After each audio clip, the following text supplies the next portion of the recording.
off part of the presentation on the left side. We tried to fix that, and then we got all the information in, but all the information is now distorted. So, but I think so. My suggestion was initially that we should maybe all of the people in the audience should move to that side or that side, and then we can get the right angle. An angle is an important topic on my talk. So I'm going to start with just giving you a background of my own research and my scholarly background and the projects that Kim was mentioning. I'm then going on to say something about various definitions of augmented reality and how that relates to the solution that we have developed.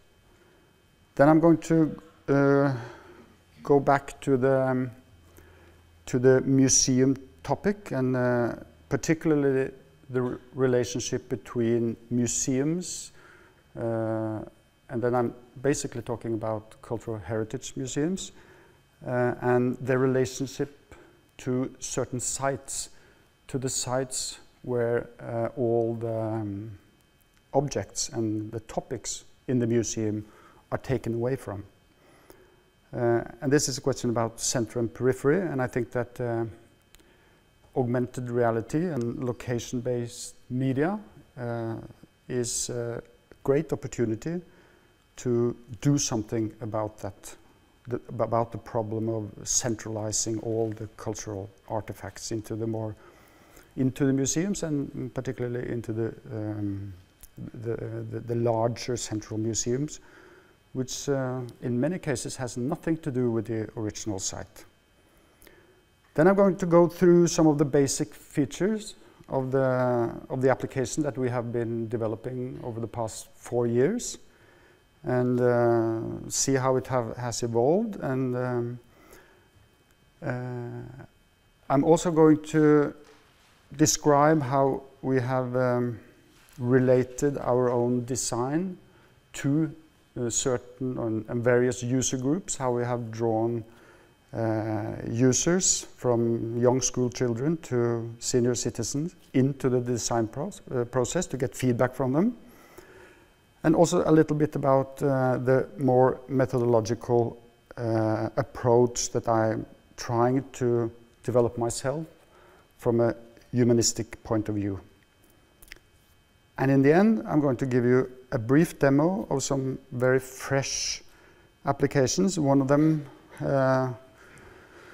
is actually so fresh that I got it downloaded about an hour ago. So I'm going to show you some features, and maybe you can give some feedback on it. So I'm going to draw you two into the design process.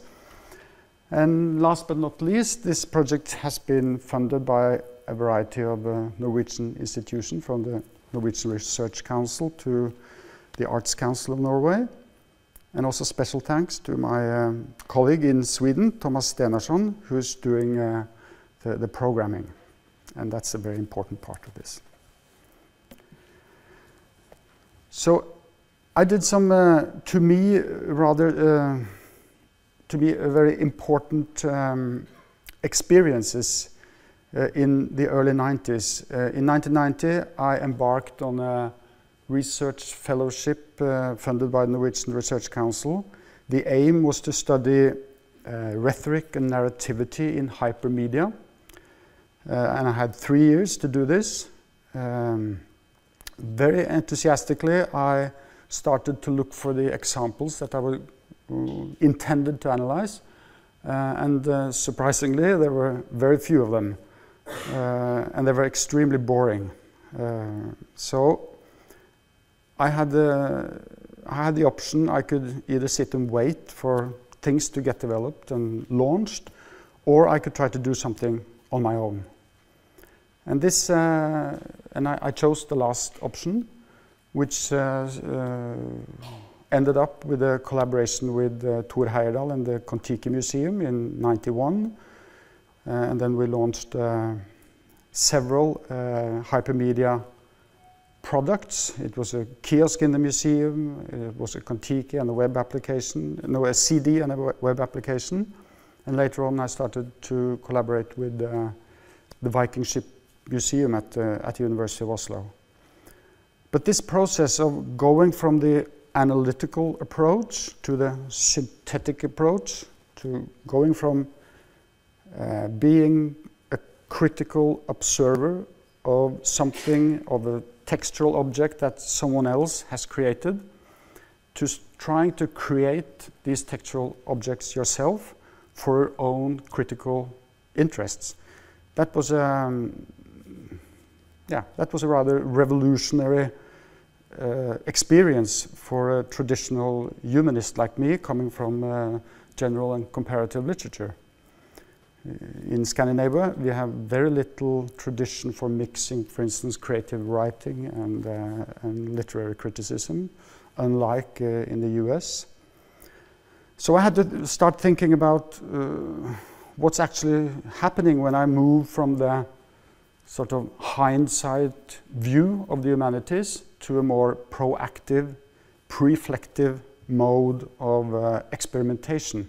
And how is it possible to combine the synthetic approach of making and the analytical approach of taking things apart for the analytical purposes. So this has led to, in the beginning with these productions, I think it was mostly intuitive, but I soon got the experience that, or the idea that what's actually happening most of the time is that you borrow conventions from existing media and you remediate them, just like Bolter and Grushin has described later. You remediate these conventions in new and somehow changed forms. So what we were working a lot with here was how could we turn the hyperlink, which at that time was only between textual elements, into a video link. So, but this was made, it was important for me to think about how the humanities relate to the development in digital media. And for a long time now I've been evolving this simple model here. You know, from the computer science and informatics, they have the dichotomy of hardware and software. Basically everything can be described in hardware and software terms, while for the humanities to have a layer or a domain that's their part of the digital object, it's important to add something, to add a strata that's beyond software and hardware. So I think the border between software and what I call meaningware is exemplified in the application, an application like an email client and the actual email message that the users are producing and reading. The actual messages, they are constrained primarily by the genre and the use. But it's of course made possible by the software and the hardware. So this means that looking at digital media in this tree-level structure, it forms a dependent hierarchy where the lower levels constrains and make possible the higher levels. And of course everything is constrained by the users, producers, and the general context. So in this research that we've been doing for the last 4 years, we have taken the hardware and most of the software as given, as it is given in the shop. You buy the hardware and a lot of software comes with it. We didn't want to create in a particular hardware so that we could do particular things, but we wanted to focus on the hardware that's actually available. And that hardware has become more and more available as we have been doing this research, but it's what we can think of in a way like sensory media. It's where the hardware is very much determined or or identified by the convergence of hardware sensors. So for positioning, we have the GPS, the Wi-Fi base stations, and the GSM towers. For orientation, so that the device knows in which direction it is pointed, we have the digital compass, the magnetometer. For movement, we have both the accelerometer, which detects motion relative to gravity, and we have the gyroscope, which takes care of all the other strange movements that you can do with a digital device like this. And then, of course, we have the sensors that we've been having on the phones for quite some time. That's sensors for light and sound, and also, of course, the haptic input, the whole basis for the touch interface. So these sensors are extremely important to the kind of devices we're using today, both the tablets and the smartphones. And this form of, this relationship between sensors and media is quite different from the way it was when McLuhan were talking about extending the human sensory system. Because here it's actually the device itself that can do a lot of these detections. But of course, in analogy, I'm not saying that there is an identity between the human and the digital sensing system, but there are, of course, a lot of analogies. And these analogies we can, of course, exploit. So back to the model. In our project, we are focusing on the meaningware level. We are experimenting with genres. We're trying to create prototype genres that doesn't yet exist. So it's experiment with forms of expression, with narrative structures, rhetorical devices, all kinds of conventions in different shapes and forms.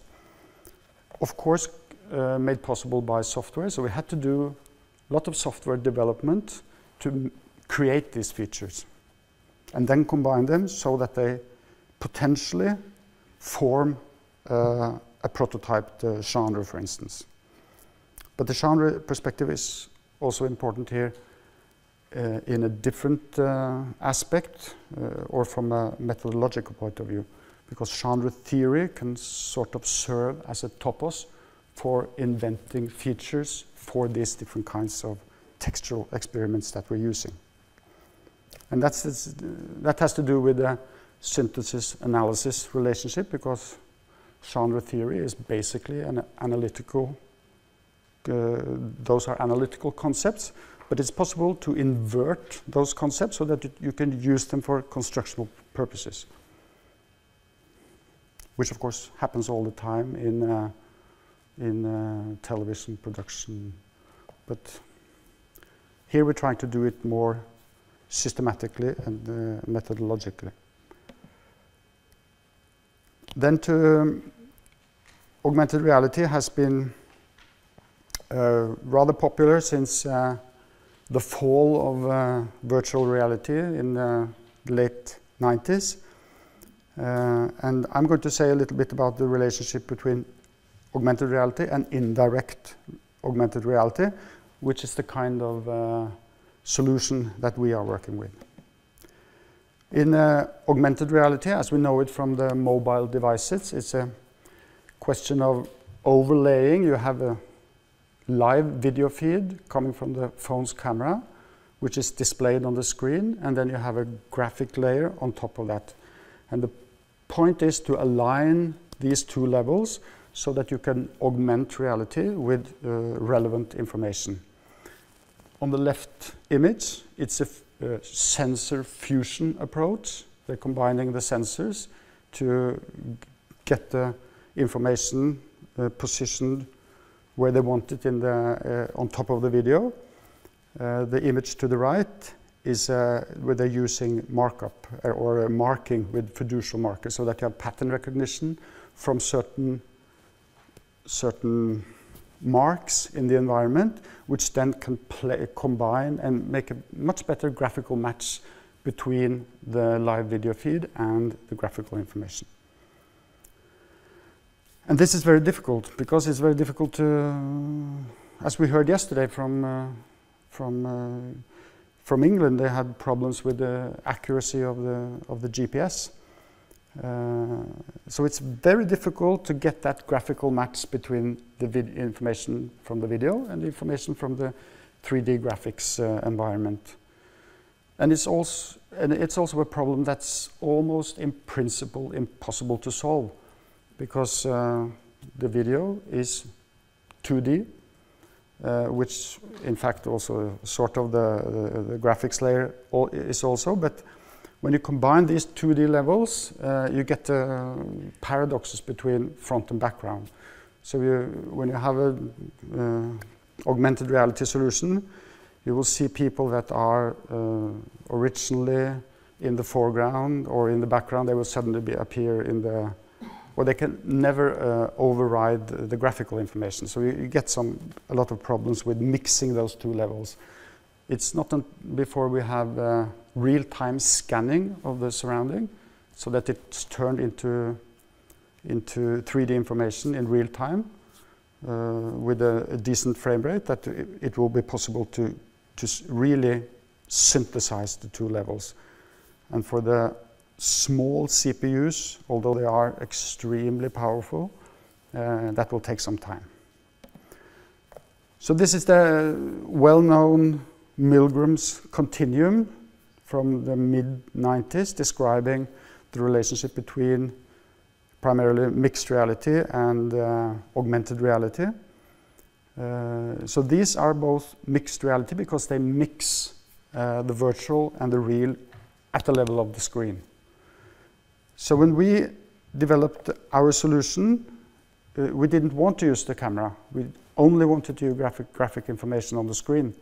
And then it doesn't, since it's not mixed reality, it doesn't fit with this continuum. And I got reviews on an augmented reality conference a couple of years ago saying that this isn't augmented reality, it had nothing to do here because it doesn't mix. But as I've argued elsewhere, our solution actually complies with the criteria, the general criteria of augmented reality. So because we combine directly the virtual environment and the real environment, not at the level of the screen, but in the real use of the device. So then it's not a mixed reality solution, and actually it doesn't fit with the Milgram continuum between the real and the virtual environment. So I had to make this revision of this model, so that which shows that our solution sort of it's out there in the real. It does combine the real and the virtual, but it does it outside the mixed reality continuum. And that has actually been accepted. So there is now a notion called indirect augmented reality, which is this kind of, which has this full screen solution.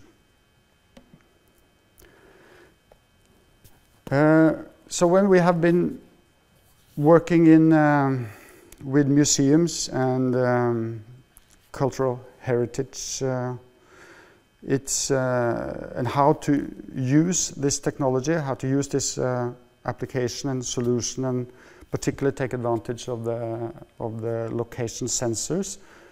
I've been thinking about how different sites relate to the museum. This is a case that we're working, and it's the case we're working on in Crete, on the west side of Crete. It's called Phalasana. It's an ancient city, ancient fortified harbor. There's no museum on the site. There's no local museum. All the artifacts are stored in the regional museum, or most of them, but there are some in the central museum in Hanya. So here we have nothing left on the site, and everything is centralized either at the regional museum or in the central museum. With the case of the Viking ships and related related artifacts in Vestfold in Oslo, on the west side of the Oslo fjord. We have, for instance, the Oseberg and the Gokstad grave mounds in the periphery. All of the artifacts, all of the great objects are stored and displayed in the Viking Ship Museum in Oslo. Sometimes the regional or the local museum are allowed to show maybe a few original objects, but basically they are only allowed to, it's only possible for them to display copies.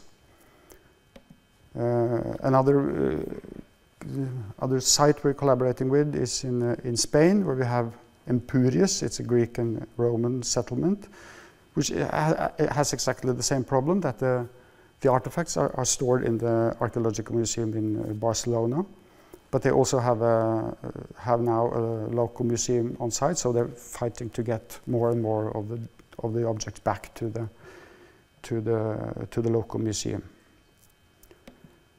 So in this center-periphery conflict, we have the old tradition, or the dominant tradition, that artifacts are always moved from the periphery to the center, and that's a good thing because that's where it's conserved and it's displayed. There's a lot of people coming there, so it's good for mediation, but it's a problem for the periphery, for the original sites, because they're drained of their objects, and also we get that paradoxical situation that we have the objects in the central museum, but they're lacking the real context, and we have the real context in the periphery, but they're lacking the objects. So how can we do something with this situation? How can we create a new tradition, a new movement from the center to the periphery? Not moving the real delicate artifacts that is easily destroyed, but doing it in a digital way so that it can be displayed in situ on the actual site. And then, of course, in an engaging and informative environment. So this is sort of the thinking that lies behind the way we want to work with this technology in collaboration with museums. So we have a collaboration now with the Viking Ship Museum and the local museum in Borre, Midgard Historisk Center, and we're going to work with both the sites that's on the site of that museum and sites nearby. But this another thing when we're thinking about this sort of site typology, it's important to understand and to the differences between the sites, because on some sites there are no visible remains at all. For instance, the Viking city of Kaupang in Vestfold there's nothing. It's impossible to detect. Okay, it's a general cultural landscape, but there are absolutely no indication when you look at the central area of the old town. With Oseberg and Gokstad, you have the reconstructed grave mounds, but they are of course empty. But at least there's a shape left that has something to do with the object that was once there. And then we have some like ancient Phalasana, where you have visible structures, visible remains, but it's not easy to understand what they represent. And then on the far right side, you have, of course, the standing structures, where actually, like with the Parthenon, there's only a few pieces missing. Of course, there's a lot of pieces missing, but you can still get the feel of the original structure. And with augmented reality and with the indirect augmented reality solution we have, this is important because it's always a question of a double perspective. It's what you can see in the physical, real perspective, and it's the virtual perspective as it is represented on the screen. The point with this technology is to combine this so that you can use the screen as a window into a different dimension of the same place. And in this case, the dimension or the version of that place is something that has been, which is no longer there. So it's the past. But it could, of course, be something that's there, but it's not visible. It could be something underground, for instance, or invisible to the human eye. Or it could be something that's hasn't come into existence yet. So it could also take on future topics.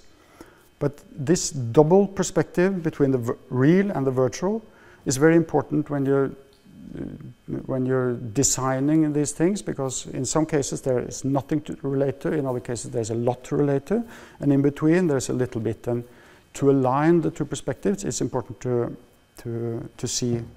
figure out these relationships.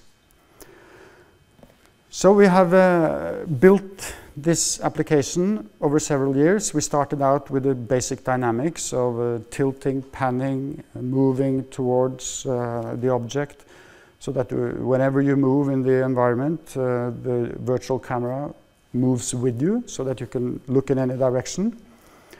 And we have developed detailed views so that you can, by means of spatially placed hypertext links, you can get access or be shown detailed views of some of the parts of the Oseberg Viking ship, for instance. So this is a 3D scanning of some of the ornaments on the upper part of the ship. We have created a transparency solution so that you can see part of a reconstructed object that is not visible because it's inside, for instance, and you can't physically move inside the Parthenon temple.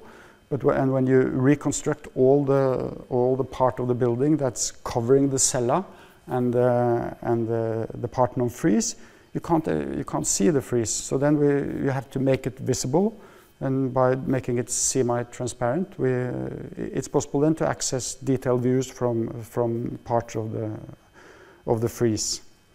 This of course is not a new feature, but this is an example of where you're borrowing a convention from other media. For instance, from architectural and books and travel guides and so on.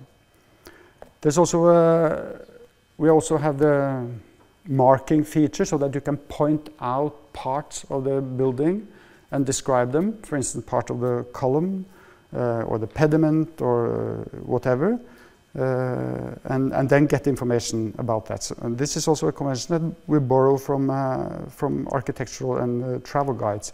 But here it's dynamic, so you can relate differently to it regarding the position that you have in relationship to the object. We also have an internal web browser so that you can access relevant material. For instance, here from the Roman Forum, that you can access all the classical texts that related to the time and place that we're simulating, and you can get, for instance, from Project Gutenberg, you can get the relevant the text that describes the place in that time. We also have included user-generated links so that students and school children can create their own links, add their own material. It could be text, it could be links to websites, it could be recorded audio. They can take pictures, and they can take pictures with both the virtual and the real camera, and they can be combined so that you can display this double perspective. So here's an example of narrative sequence. And historically important events that took place here are difficult to imagine. When recreating the temple of Julius Caesar in the Forum, the project wanted to also display events and actions in addition to the buildings. After being informed about the altar in front of the temple, one can experience the historic events that took place 15 years earlier. In the front of the podium is a hemicycle containing a cylindric altar which was erected on the spot where Julius Caesar was cremated after the Ides of March in 44 BC. As the whole scene changes to a dark evening, you hear the roar of a crowd arriving at the other side of the forum. When turning towards the Capitoline Hill, you see two figures on the speaker's platform. Above the crowd, rotating on a wooden pole, is a wax copy of Caesar's beaten body. And below, Mark Antony performs the dictator's eulogy. I come to bury Caesar, not to praise him. The evil that men do lives after them. The good is often tarred with their bones, so let it be with Caesar. A few hours later, the crowd created a pyre on the opposite side of the forum. Here, Caesar. Okay, so what we wanted to do here was to see how can we include storytelling into this environment. And what we selected then was to tell a story that has a flashback loop in time. We start with the Temple of Julius Caesar from 29 BC, and then we go back to show the events that forms the basis for the erection of that temple. And that's first we go back to 17th of March 44 BC, when Mark Antony is doing the eulogy for Caesar on the western side, or northwestern side of the forum, on the rostra. And then we move in time a couple of hours to the other side of the forum, where the people has taken over Caesar's body and is cremating him on the same spot where the temple was later erected. And in between there was also an altar erected on that spot. So we move from 29 back to 44, advance in time again, a couple of hours, a couple of weeks, and then back again to 29 BC. So this flashback loop in time is actually very traditional when it comes to storytelling. But what's happening here is that we also have a movement in space that goes along and is created in parallel with the temporal movement. And I think this the fact that you have this relationship between a spatial loop and a temporal loop is maybe is in fact something new, and maybe it could turn into a device that could make you tell stories in a different way. At least it's a very different experience from other kinds of media that narrates this history. So all along, as we have been working on this, these cases and these sites, we have tested it. The Oseberg Viking ship example was tested with 3rd and 10th graders. Then we basically tested the fundamental functionality. They found it very intuitive to use. We divided into 2 groups. One of the groups got full introduction to the application. The other group just got the iPhone in their hand. There were 2 on each phone, so they could talk to each other and help each other. But there were no difference between how they experienced the application between these 2 groups. And later on, we have twice in 2010 and 2011, and also this year, worked with the BA students of antique culture at the institute, Norwegian Institute in Athens and the Norwegian Institute in Rome. So they also evaluated the forum application and the Parthenon Acropolis application. And their feedback is also very good with transparency, detailed view, and narrative structure, and so on. But they also have some critical remarks, which relates to the relationship between the virtual and the real perspective. This double description, because they say that particularly with the Parthenon, the simulation should not try to compete with the real structure, which is very hard. And in the forum, they were also very certain that it should not try to compete with the professional guide. That means their own teacher. But they easily saw how this could be used as an integral part of her education or her teaching. When she was guiding them around the forum, this could perfectly well be a tool that they could use while she was doing that. So they didn't see any contradiction between the face-to-face communication and the benefit that could come from using the digital device and the application. We have the new versions from Acropolis.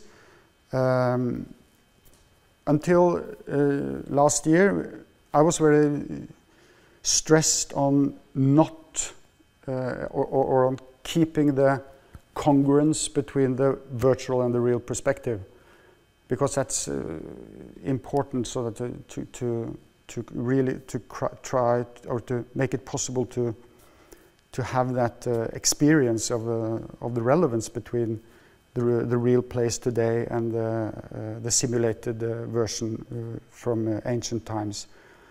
But it's turned out that it's possible to diverge from this congruence between the perspective. It's possible to use the camera in different ways. So with the Parthenon, when you stand next to the Parthenon, it's very difficult to see the pediment, for instance, because when you turn the phone up like this, you can't see the detail. So what we've done there is to have a function where you can send the camera up, and then you can see the detail, but you can still, so we override the altitude, but all the other sensors are working so that we can, so that you can get a good look at the part of the building that's placed beyond our perceptual reach.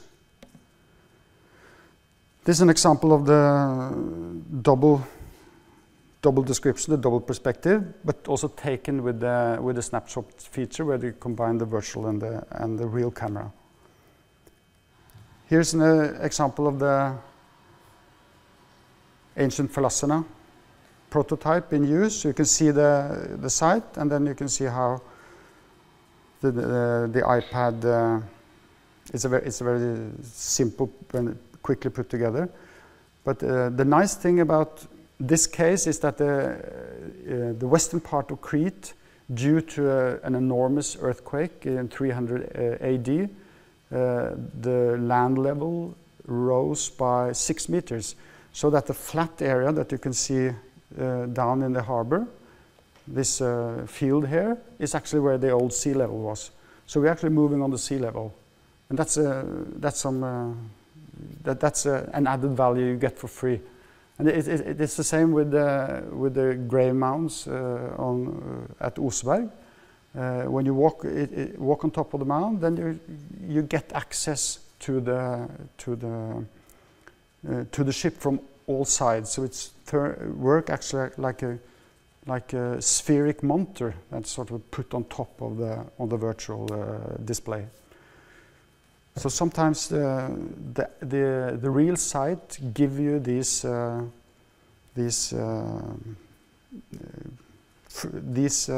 qualities for free. It's very different other places, for instance in Rome, where you have 8 meters difference between street level today and in antiquity. This is from the panoramic view, switching between real and virtual, just to see that the alignment is okay between in the vertical level. And here it's you can see the quay area, and this is how it has looked. So you can see where these small holes where you connect the ships with the ropes. You can still see them today, but here, this really makes sense of what it might have looked like with the triremes. This is from a reconstruction of a Viking settlement at Borre, where we wanted to make a much larger environment. So it's the whole with the fjord and the whole marine. So it's about a square kilometer. This application was tested with 200 school children, 6th graders, and they were also tested with the senior citizens. And as you can see, they behaved very similar. They used it. There were no problems understanding the functionality. The main difference between the two were that, maybe not surprising, that the children were basically occupied with the technology or the medium, and the senior citizens were occupied with the topic. And this is an example of how the students have answered assignments inside this version. So they have posted their own links with answers to the assignments that they have been given, which easy assignments about information that they got in the environment. Here it's accidental how their links are positioned, but it could also be possible for them to link it to certain objects or certain position where perspective was important, for instance. So since last year, this Borrehallen is an app on the App Store, and they use it every summer with the cultural rucksack, is what's it called in Kulturelle skolesekken, with 2,000–3,000 school children every year. So very quickly now, how am I with time? I sense that some of you are getting it sleepy. It's okay? Okay. Yeah. So I said just a little bit about how we're trying to connect the evaluation process with the design process. So coming from the humanities and wanting to use the competencies and the concepts from the humanities to form and to be creative and try to exploit the technology, the hardware and the software. The obvious choice of methodology is rhetoric. And it's rhetoric not in the analytical sense that has been dominating the humanities for the last 100 years, but it's in its productive sense. It's strategies for making, for putting together in antiquity, basically oral presentations, whether those are written or verbal presentation, whether they are written or oral. But it's possible to generalize the methods of rhetoric, the inventio part, and this has been happening all the way through the ages, from the Renaissance, for instance, where the rhetorical method as a system of communication has been used for describing, inventing methods in architecture, music, literature, and so on. Painting. And there's particularly one philosopher that I found interesting, Richard McKeon, who has written extensively about rhetorics, and particularly one article which is called, which is about the notion of rhetoric as an architectonic productive art. And the point there is that you don't use rhetoric just to find what to say in a given context. You don't use it to find the elements of a specific presentation within an existing genre. You can also use rhetoric to create something else that is beyond the verbal material. And McKeon indicates that this is one of the inherent features of rhetoric, that it can always be used in a much more generalized form, and that even that Cicero, for instance, did this. So what we are trying to do is to use rhetoric as a method not to create individual messages, but to create new genres. So it's not a question of finding the elements for a given speech or a given presentation in a certain situation, but it's a question of finding a new form of expression. But of course it also always will be related to the specific situation. But it's an extension of rhetoric. And in that sense, it's possible to use some of the techniques, some of the topoi in rhetoric. For instance, if we reflect upon the early examples that we made with the Oseberg and the Parthenon, we can try to think about, well, we did this in one way. It has certain features. But what if we sort of negate those features and think of something else? Couldn't it be something else? So with Oseberg and Parthenon, these were static and they were about a past topic. Static in the sense that nothing happens except that the user moves the camera and accesses the information. There's no time sequence. So when it can be static and past, it could also be something else. It could be dynamic, and it could have a present topic and a future topic.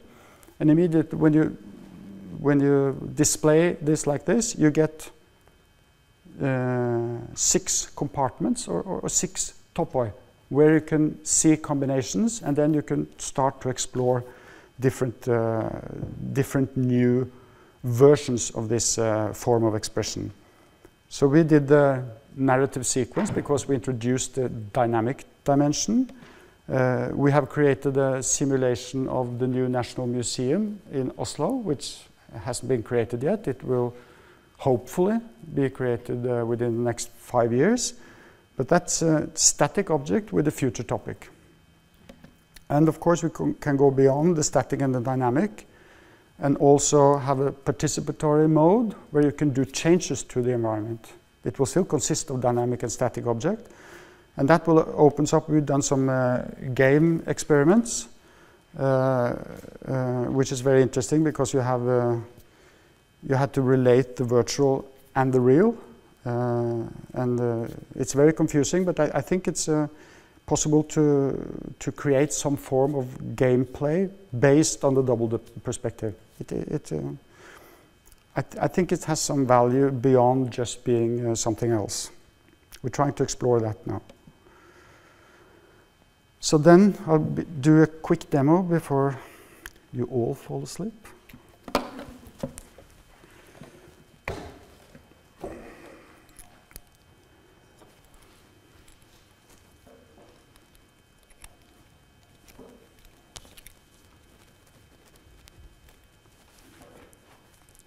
So the first one, I'm going to show you how we sort of use the same technique, because when you talk about this topoi, I think it's more technique than a method, but that's something we can discuss. But it was contradiction, that was the sort of the principle, and it's the same with the application or the simulation I'm going to show you now, which is something basically my master's students created this semester. It's a simulation of the Augustus Forum in Rome, which we tested with the student at the Norwegian Institute. So here we have the Augustus Forum. I'm now standing at the street level of the Via Imperiale, which is 8 meters higher than the ancient level. So we're talking earlier about the value of deconnecting the virtual and the real perspective.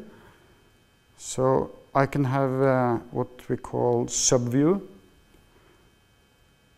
I can go 6 meters down only with the camera, and I still have the motion. And if I of course I can't move now because I don't have the GPS on, but I have a cheat field in the left corner of the, so I can move like this, and then I override. This is just for testing purposes. I can override the GPS. Then to go back up on the street level again, and I can zoom, so I can look at things at a distance.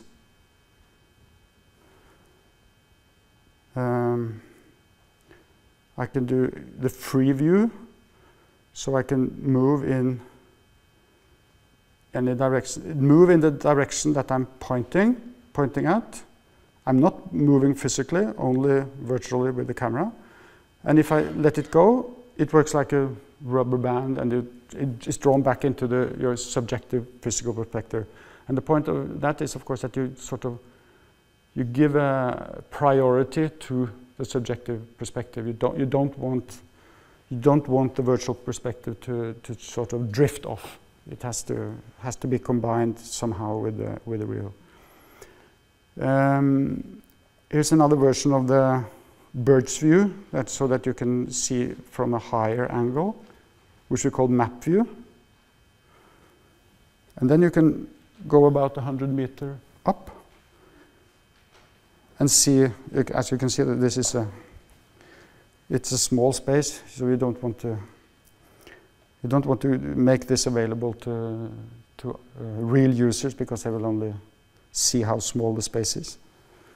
But it has some very interesting features, I think, because what actually happens is that you get so high that you get the map perspective, and then you can add information, filter information in different ways. We're also going to use it so that you can see where you have a track to show where you've been walking. You can see which of the links you have accessed. I just want to show you. There's also always a problem with these kind of constructions, that they're very concrete, and they represent one interpretation. So in this version, there's some newer excavations show that they were actually the forum of had a different shape. So when you go in here, you can see that it had a rounded shape, an exedra, in this end of the forum as well, not just up near closer to the temple. So we're trying to stress the opportunity to display different interpretations of the past, or how to reconstruct the past. Yeah, that's this, and then I'll show you the last one, which is the new version of the Forum Romanum.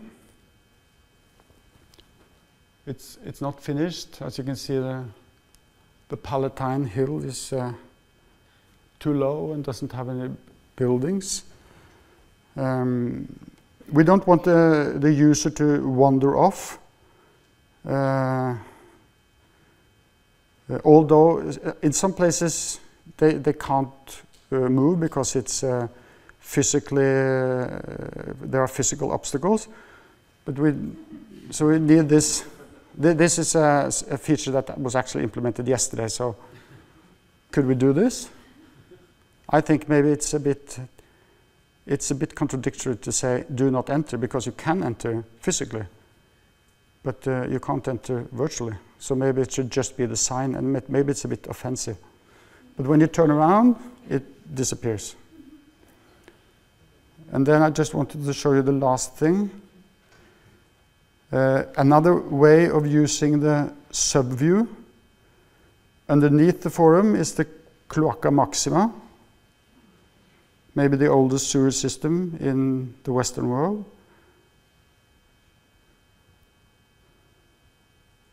So this is just made today. But the point is that you can go underground and up again, and it would be nice to make some horror effects here, because it was actually the Tullum, the prison in ancient Rome, was directly connected to the sewer system, so that the what's it called, henrettete, the murdered prisoners, executed prisoners, they were just thrown into a hole down in the basement of the Tullium, and they just entered down into the sewer. Okay, I think I end there. Thank you.